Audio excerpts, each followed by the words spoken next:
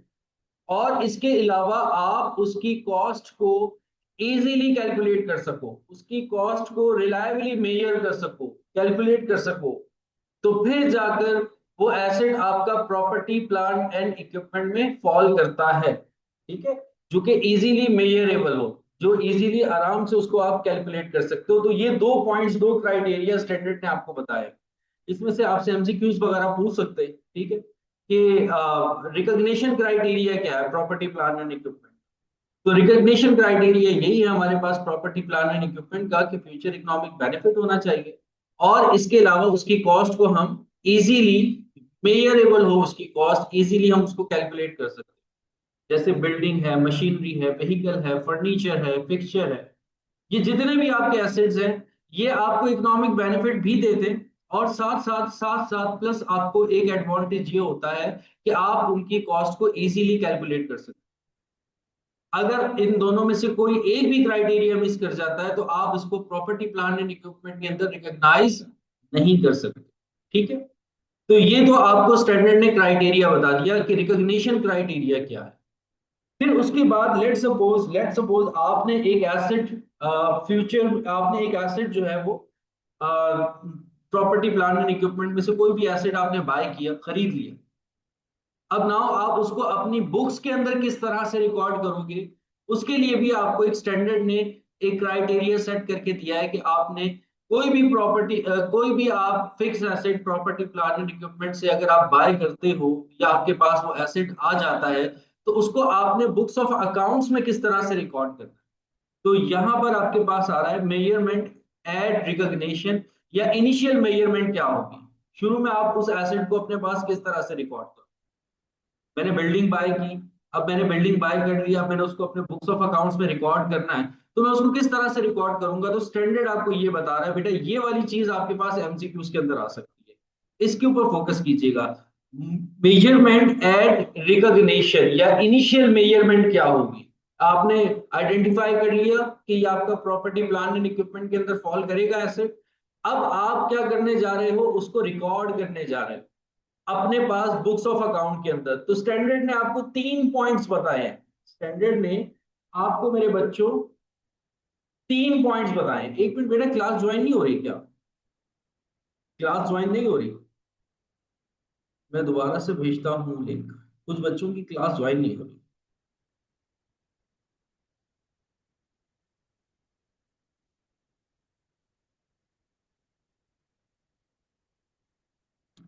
एक मिनट, एक मिनट, बस व्हाट्सएप पे मैसेजेस आ रहे हैं कि सर क्लास ज्वाइन नहीं हो।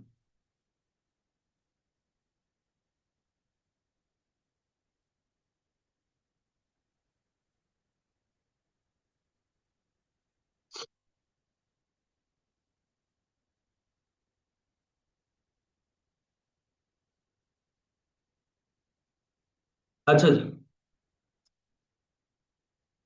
बाकी बच्चों को तो आवाज क्लियर आ रही है ना सब?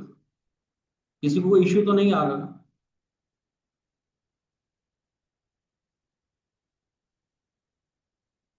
ठीक है, ठीक है, ठीक है। अच्छा, मेजरमेंट एट रिकॉग्निशन या इनिशियल मेजरमेंट क्या होगी। आपके पास एसेट आया, अब आप उसको अपने बुक्स ऑफ अकाउंट्स के अंदर रिकॉर्ड करने जा रहे हैं। उसके लिए आपको स्टैंडर्ड ने क्राइटेरिया बताया, वो क्राइटेरिया क्या है वो देख लो। वो क्राइटेरिया स्टैंडर्ड ने आपको बताया, ये रेड में आपके पास आ रहा होगा कि परचेज प्राइस ए पार्ट है, बी पार्ट क्या है, डायरेक्टली एट्रीब्यूटेबल कॉस्ट, और सी पार्ट है डिसमेंटलिंग एंड रिस्टोरेशन कॉस्ट। ठीक है, स्टैंडर्ड ने आपको क्राइटेरिया ये बताया है कि अगर आपके पास एक एसेट आया तो आपने क्या करना है, परचेज प्राइस ले लेनी है, परचेज प्राइस ले लेनी है, प्लस करना है आपने इसमें directly attributable cost, directly attributable cost,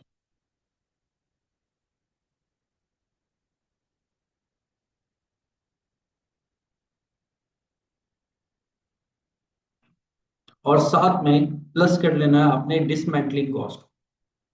अब वन बाय वन हम इसको पढ़ते हैं। पहले परचेज प्राइस, फिर डायरेक्टली एट्रीब्यूटेबल कॉस्ट क्या होती है और डिसमेंटलिंग कॉस्ट क्या होती है। इन तीनों चीजों का सम करोगे तो आपके पास जो अमाउंट आएगा उसको आप अपनी बुक्स ऑफ अकाउंट्स के अंदर क्या करोगे, रिकॉर्ड करोगे। सबसे पहले कह रहा है कि स्टैंडर्ड कह रहा है कि आपके पास एक एसेट आया, आपने उसको परचेज किया। परचेज प्राइस में उसने कहा कि अगर कोई डिस्काउंट वगैरह आपको मिल रहा है या कोई रिबेट आपको मिल रहा है तो आप उसको क्या कर दो, माइनस। या अगर कोई नॉन रिफंडेबल टैक्सेस है, जैसे कि इंपोर्ट ड्यूटी हो गई, सेल्स टैक्स हो गया, वो आपको पे करने पड़ रहे हैं, तो आप उसको परचेज प्राइस में क्या कर लोगे, ऐड कर लोगे। जैसे लेट सपोज एक एक एसेट है, वो मैंने इंपोर्ट किया $1 लाख का, ठीक है।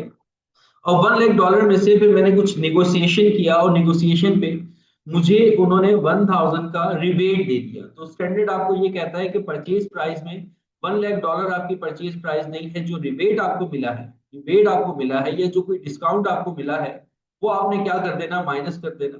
तो आपके एसेट की जो परचेज प्राइस हो जाएगी वो 99,000 हो जाएगी। मीन्स के रिबेट्स वगैरह या डिस्काउंट वगैरह आपने क्या करने, माइनस। प्लस स्टैंडर्ड आपको ये कह रहा है कि अगर कोई नॉन रिफंडेबल आपके टैक्सेस है, जैसे कि इंपोर्ट ड्यूटी होगी, सेल्स टैक्स हो गया, सेल्स टैक्स हो गया, या फिर इंपोर्ट ड्यूटी हो गई, ये नॉन रिफंडेबल है। इंपोर्ट ड्यूटी हो गई, ये नॉन रिफंडेबल है। अगर आप ये इंपोर्ट करते वक्त, जैसे लेट सपोज मैंने 6000 पे कर दिए सेल्स टैक्स के और इंपोर्ट ड्यूटी के, तो फिर स्टैंडर्ड कह रहा है कि आप इसको क्या करोगे, ऐड करोगे।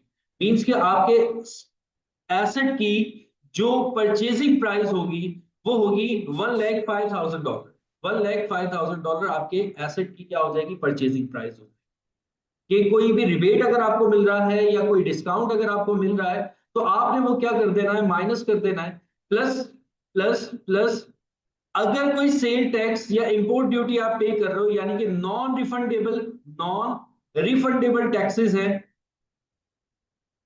जो आपको बाद में एडजस्ट नहीं हो सकते, नॉन रिफंडेबल टैक्सेस हैं, उनको आपने क्या कर लेना है, ऐड कर लेना है। तो आपके एसेट की जो परचेजिंग प्राइस होगी वो कितनी होगी, $1,05,000।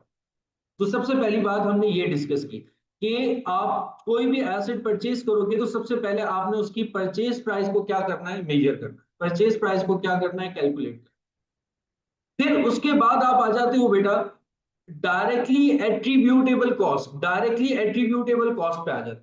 कि जैसे आपकी ये 1,05,000 की आ गई, आपकी परचेज प्राइस आ गई। ये 1,05,000 आपकी क्या आ गई, परचेज प्राइस आ गई। अब आप इसमें ऐड करोगे डायरेक्टली एट्रीब्यूटेबल कॉस्ट। अब डायरेक्टली एट्रीब्यूटेबल कॉस्ट क्या होती है, ये वो कॉस्ट होती है जो आपके एसेट को यूजेबल कंडीशन में लेकर आ रही होती है, जिसके बगैर जिसके बगैर आपका एसेट जो है यूजेबल कंडीशन में नहीं आ सकता, वर्किंग कंडीशन में नहीं आ सकता, जो कि डायरेक्टली लिंक कर रही होती है आपके एसेट के साथ। अब उसमें स्टैंडर्ड ने आपको बताया भी है कि डायरेक्टली एट्रीब्यूटेबल कॉस्ट कौन कौन सी होती है, वो मैंने लिख भी दी है, जो पेपर पॉइंट ऑफ व्यू से इंपॉर्टेंट है, जो जो आपसे चीजें पूछ सकता है। जैसे कि उसने बताया कि डायरेक्टली एट्रीब्यूटेबल कॉस्ट कौन सी है, cost necessary to bring the asset to its intended use. Means के आपको यूजेबल कंडीशन में लेकर आ रहा है, तो उसको आप कहते हो directly attributable cost. Directly attributable cost कौन सी है, जो आपके एसेट को यूजेबल कंडीशन में लेकर आ रही है, यूजेबल कंडीशन में लेकर आ रही है। अब वो कौन कौन सी कॉस्ट हो सकती है, उसके अंदर सबसे पहले उसने कहा कि employ cost for construction and installation. अगर कोई एक ऐसा एसेट है जिसको आप लेकर आओगे अपने पास, जब तक वो यूज में नहीं आ सकता जब तक आप उसको इंस्टॉल नहीं करोगे। जैसे हमारे पास फैक्ट्री के अंदर बड़े बड़े प्लांट्स होते हैं, अब वो प्लांट जो है वो फैक्ट्री के अंदर जब आते हैं तो वो यूजेबल कंडीशन में नहीं आते जब तक हम उसको इंस्टॉल ना कर लें।